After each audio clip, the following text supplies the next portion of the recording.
Hello बच्चों, कैसे हो? आपका स्वागत है त्रिपाण स्टडी सेंटर में। आज जो आपके समक्ष टॉपिक प्रस्तुत हुआ है कई मानने में काफ़ी महत्वपूर्ण है हर एक एग्जाम व्यू से। ठीक है, इसमें हम हर एक बात पे विस्तारपूर्वक चर्चा करेंगे और वो सारे जो है पहलू पर विचार करेंगे जो अब तक अछूता था। तो चलिए देखते हैं हमारा आज टॉपिक क्या है। भारत में गरीबी का अनुमान लगाने के 3 तरीके बताइए। देखिए, यहाँ पर काफ़ी महत्वपूर्ण क्वेश्चन है कि भारत में गरीबी का अनुमान लगाने के तरीके हमें बताना है कि भारत में हम गरीबी का अनुमान कैसे लगाते हैं। तो ये काफ़ी महत्वपूर्ण क्वेश्चन बन सकता है एग्जाम व्यू से। और आपको तो पता ही होगा कि जनरल सी बात है कि हर एक इंसान की 3 ही मूलभूत आवश्यकताएं होती है: रोटी, कपड़ा, मकान। कहते हैं जिनको ये सब मिल गया वो पॉवर्टी लाइन में नहीं देखे जा सकते। बट यहाँ पर देखा जाए तो ये अनुमान लगाना काफ़ी महत्वपूर्ण बन जाता है कि भारत में गरीबी रेखा का निर्धारण करते समय जीवन निर्वाह के लिए भोजन की आवश्यकता, कपड़े, जूते, ईंधन, रोशनी, शैक्षिक और चिकित्सा आवश्यकता आदि न्यूनतम स्तर पर निर्धारित किया जाता है। तो ये तो चलिए एक साइंटिफिक रीजंस है।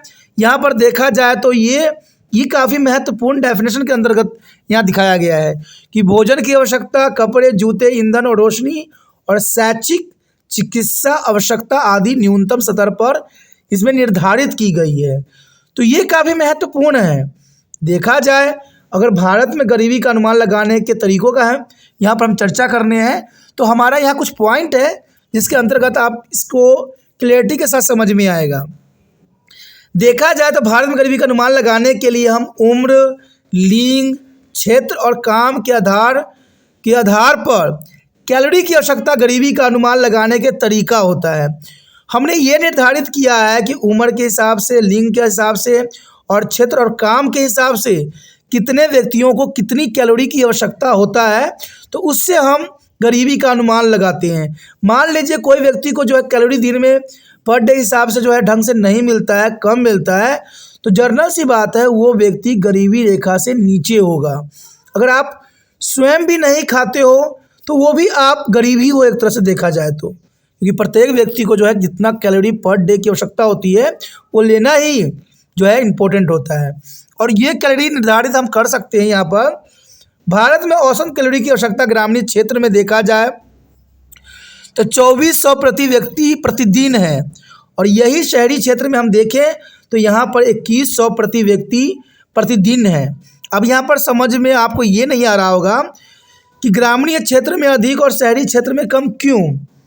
तो इसका साफ आंसर है कि जो ग्रामीण क्षेत्र के लोग होते हैं, व्यक्ति होते हैं, वो मेहनती काम अधिक करते हैं, क्योंकि उनका कोई भी काम होता है मेहनत से भरा पड़ा होता है, इसलिए उनको अधिक कैलोरी की आवश्यकता मानी जाती है। और भारत में औसत कैलोरी की जो है ग्रामीण क्षेत्र में 2400 है, और ये कई बार MCQ के अंतर्गत क्वेश्चन आता है एग्जाम में।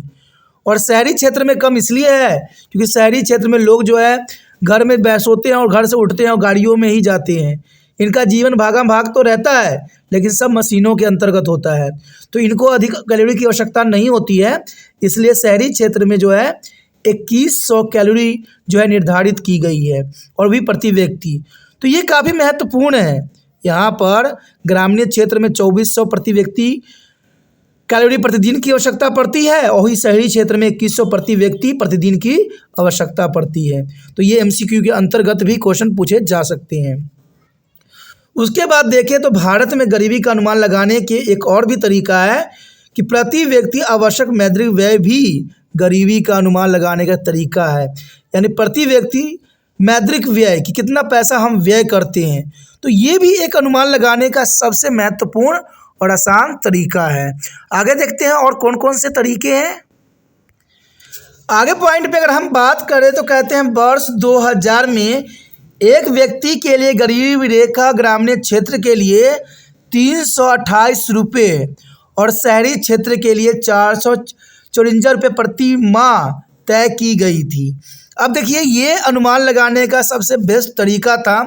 अब यहाँ पर सबसे बड़ा सवाल उठता है कि अगर एक व्यक्ति गरीबी रेखा कि ग्रामीण क्षेत्र के लिए निर्धारित की गई थी कि 328 रुपये, जो व्यक्ति ग्राम में रह के 328 रुपया कमा रहा है वो गरीबी रेखा के अंतर्गत आएगा, लेकिन 328 या कहते 329 30 तक पहुंच जाता है तो वो गरीबी रेखा में नहीं आकलन की जाएगी। अब आप ही सोचिए कि यहाँ पर 328 रुपये का क्या कीमत होता है। लेकिन मैं एक बात आपको बता दूं कि ये कुल जनसंख्या के अंतर्गत निकाली गई है, इसलिए आपको 328 रुपया यहाँ पर बहुत ही कम दिख रहा होगा।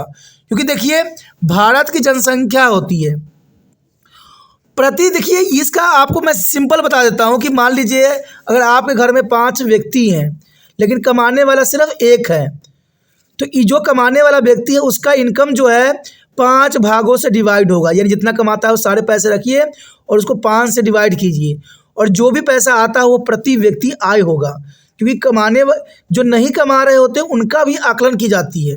और इसका जो सरकार ने 328 रुपया जो ग्रामीण क्षेत्र में निर्धारित की गई है, तो ग्राम में जितने व्यक्ति रहते हैं उनको ग्राम में जितने पैसे हैं उनको डिवाइड करके जो है 328 रुपया यहाँ निकला है।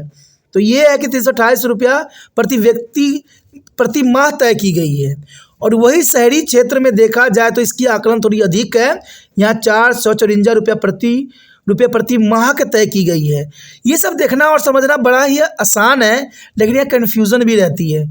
आप सोचते हो कि 454 रुपया कौन कमाता होगा आज के समय में महीने का, लेकिन ये सरकारी आंकड़े हैं और सरकारी आंकड़े एक व्यक्ति से नहीं निकाली जाती है, सरकारी आंकड़े पूरी जनसंख्या के साथ निकाली जाती है, तब जाके ये आता है। तो यहाँ कन्फ्यूज़न आपको नहीं होना चाहिए कि ये 328 रुपया क्यों बताया गया है। 328 रुपया जो है पूरी जनसंख्या से जो है डिवाइड करके ग्रामीण क्षेत्र के निकाले गए हैं, और पूरे शहरी क्षेत्र में जितनी जनसंख्या निवास करती है उनके जितने पैसे होते हैं जो सरकार को दिखता हो। और ये पैसे दोस्तों वो होते हैं जो सरकार को दिखते हैं, ये नहीं कि आप जो घर में रखे रहते हो पैसे उसका कोई यहाँ पर कैलकुलेशन नहीं होता है। तभी सरकार कहता है घरों में मत पैसे रखिए, तभी तो आए दिन जो है मंत्रियों पर देखते ही रहते हो छापे लगते रहते हैं कि ये लोग जो है पैसों को दबा लेते हैं, घरों में पेटियों में बंद कर देते हैं, जिनके कारण हम इसकी सही आंकड़ा हम नहीं लगा पाते हैं, पैसे एक दो जगह ही सिमट के रह जाता है। तो प्रति व्यक्ति आय होगा या पर गरीबी रेखा होगा, सब इन्हीं पैसों से निर्धारित होती है जो बैंकों में या सरकार के नज़र में होता है। तो ये काफ़ी महत्वपूर्ण बात है, तो यहाँ समझ गए होंगे। अगर हम अगली और अंतिम पॉइंट की बात करें तो ये काफ़ी महत्व रखेगा कि गरीबी रेखा के लिए एक सामान्य मानक के भी प्रयोग किया जाता है जो विश्व बैंक जैसी अंतर्राष्ट्रीय संस्था द्वारा दिया गया था, और ये था प्रति व्यक्ति प्रतिदिन $1 की बराबर है। यानी देखिए यहाँ पर विश्व बैंक ने हमें गरीबी रेखा के लिए एक सामान्य मानक दिया था कि जो व्यक्ति पर डे $1 से कम रुपया कमाते हैं वो गरीबी रेखा के अंतर्गत आते हैं, और जो व्यक्ति $1 से अधिक कमाते हैं या $1 कमाते हैं वो व्यक्ति गरीबी रेखा से ऊपर कहलाएगा। अब यहाँ पर ये भी आपको कन्फ्यूज़न होगा कि यहाँ $1 तो देखा जाए तो 64 या 65 या 70 रुपया तक हो सकता है। तो एक दिन में अगर बंदा 64 रुपया कमाता है तो उसको अपना जीवन यापन कैसे होगा।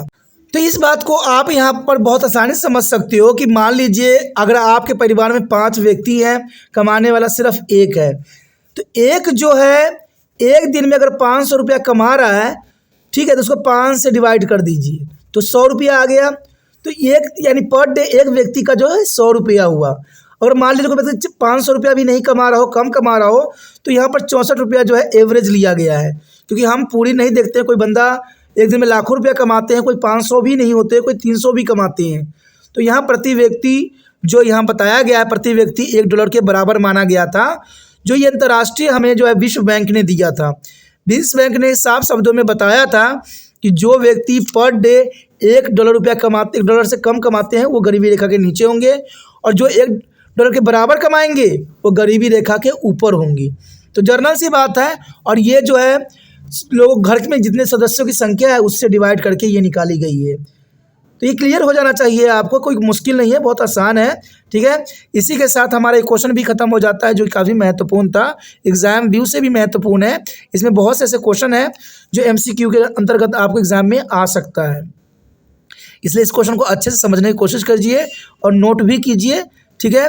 अगर समझ में आया, अच्छा लगा तो जर्नल सी बात दोस्तों चैनल सब्सक्राइब करके अपने मोबाइल में सेव करने के साथ दूसरे बच्चों को शेयर भी कीजिए, क्योंकि दूसरे बच्चों को शेयर कीजिएगा तो दूसरे बच्चों को केयर होगा।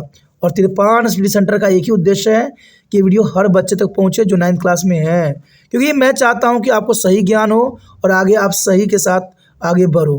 क्योंकि आज मुझे पता है कि आज बहुत जो है भागम भाग इस दुनिया में लगी हुई है, तो यहाँ पर समझदार बनना और जो है अच्छा बनना काफ़ी महत्व रखता है। ठीक है दोस्तों, इसलिए शेयर की भावना आपको ज़रूर होना चाहिए और शेयर करने के लिए कुछ नहीं करना होता है। यूट्यूब से लिंक को कॉपी करना होता है, व्हाट्सएप स्टेटस पर लगा देना होता है।